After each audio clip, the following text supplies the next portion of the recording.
Hey, what's up? Dre here. If this is your first time to the channel, welcome. If not, welcome back. So today I want to share my thoughts and experience with this. This is the Airpulse AU-4 Bluetooth speaker, and I've been pretty much using it for the past couple of weeks right here in my home office / studio space, mostly connected to my iPad Pro as sort of, this nice media player setup that I got going on. And I was actually caught completely off guard at how much I've really enjoyed the AU-4 in this setup.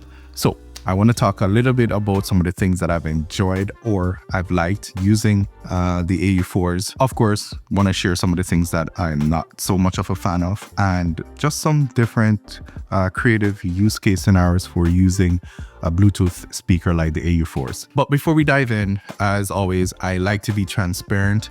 Edifier, which is the parent company for Airpulse, sent out the AU-4s to me to check out with absolutely no obligations. So all opinions and thoughts that I share with you are entirely my own based on my very own personal experience. With that said, let's actually just jump straight into it, and why not start by taking a quick look at the unboxing experience. Now, the overall unboxing experience is pretty simple. The first thing that you're going to be greeted with is the AU-4 speaker, which is nicely kept in this protective sleeve. Then beneath that is the user manual, and in this small black box actually contains the power cord. Now, the AU-4 is available in two colorways, white or blue. As you can see, I have the white versions, but it'll be actually nice to hopefully see other color options become available in the future.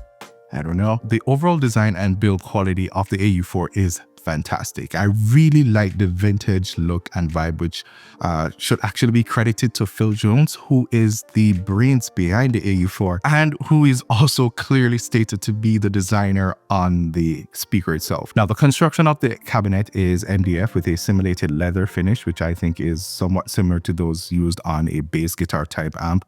On the top of the unit is where all the controls and ports are located, including the volume, treble, and bass knobs, along with switches for power, connection mode, and Bluetooth reset. Now, for those of you who would like to know, these are the dimensions of the AU-4, and it weighs around 2.7 kilos or just about 5.9 pounds. The front grille and other hardware you're going to find is a mixture of metal and plastic, but most of the components are going to be metal, which gives it a very nice and premium feel. So overall, in terms of the design and build, it is really, really nice and solid. And at an MSRP of $279, which is not cheap, for the looks and build, it does at least feels like you're going to be getting your money's worth. And if I was to actually rate the design and the look out of 10, I'd probably give this an 8.5 because there are definitely some weird design choices that I kind of personally didn't quite like, which I'll of course get to later on in the video. So connectivity wise, the AU-4 has Bluetooth 5.1 Qualcomm aptX HD support for high resolution audio streaming on compatible devices, of course. Now, even though Bluetooth 5.1 is not the latest, it's actually really nice, and I'm also quite impressed that this supports a very high quality Bluetooth codec. So as far as different kinds of connections, you do have an auxiliary plug-in. So if you just want to plug anything in that has like a 3.5 millimeter plug-in, then you can just use that. There's also a line-in plug-in which uses the 1/4 inch adapter, and this is where you'd more than likely be able to plug in, let's say, a acoustic guitar or pretty much anything that uses that 1/4 inch adapter. So it's really nice that it actually has that versatility to it. Now, as for the speaker itself, it does have a 4-inch speaker inside that is using a built-in DSP and an amp, which is pushing the speaker up to 35 watts of power. Now, considering the size of this speaker, 35 watts is not all that powerful, and there are definitely other speakers on the market for sure that outputs more power than the AU-4. So it probably might be a trade-off if more power is something that you're definitely looking for. But when it comes to the most important part of the AU-4, which is the sound, my experience has been pretty much a mixed bag. Now, firstly, there is no companion app that this will work with to be able to tune the sound, but fortunately, the bass and treble knobs that are on the top of the unit, you can actually use to quickly and easily dial the sound in the way that you actually want. Now, having something like this for me was very huge, and I personally was appreciative because I like having physical knobs to be able to make my very own adjustments, because I do find sometimes it can be a bit cumbersome to have to go to an app to kind of be able to adjust my EQ. But for the overall sound quality, I'd say it's pretty good. This is of course going to be a subjective thing, so let me just go ahead and insert some audio samples so you guys can go ahead and hear for yourselves.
Yeah, so as you can hear, it sounds pretty decent.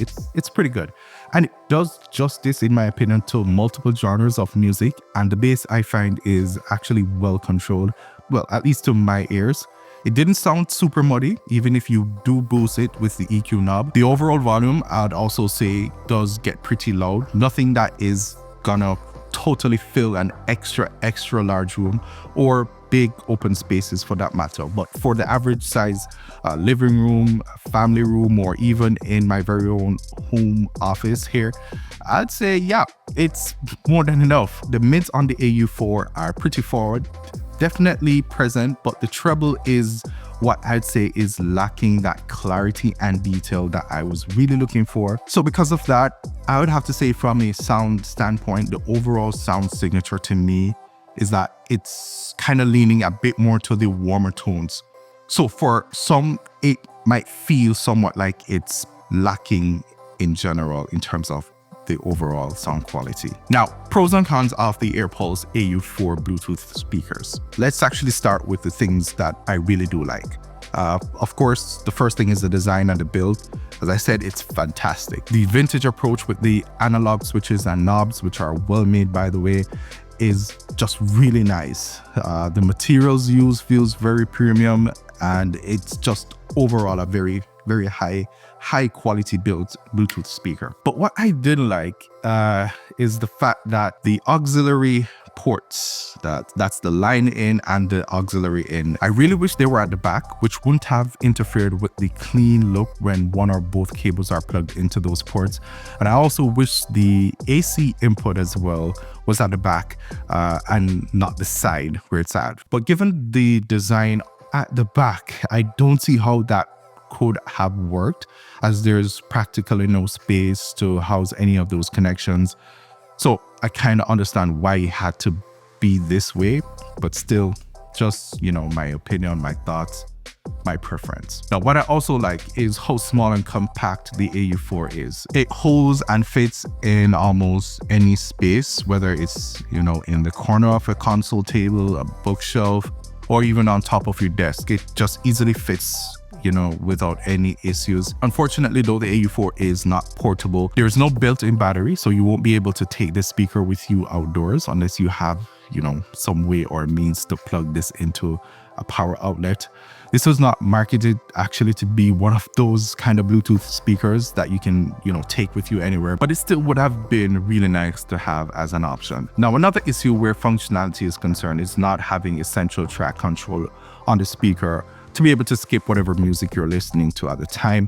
It's actually only able to play or pause tracks. I mean, it's nothing major, but it would have been, again, something nice to have. So ultimately, the workaround to this that I found is to have whatever device you have connected to these to use that device as the control for those functions. I mean, other than that, there's really not much to complain about. Some of the issues that I personally might have will be subjective, of course, and might be just specific to me and my use case. But for the most part, I think the AU-4 works great and functions as it is intended to. So overall, would I recommend the AU-4 if you're, you know, looking for a premium, high quality retro style Bluetooth speaker?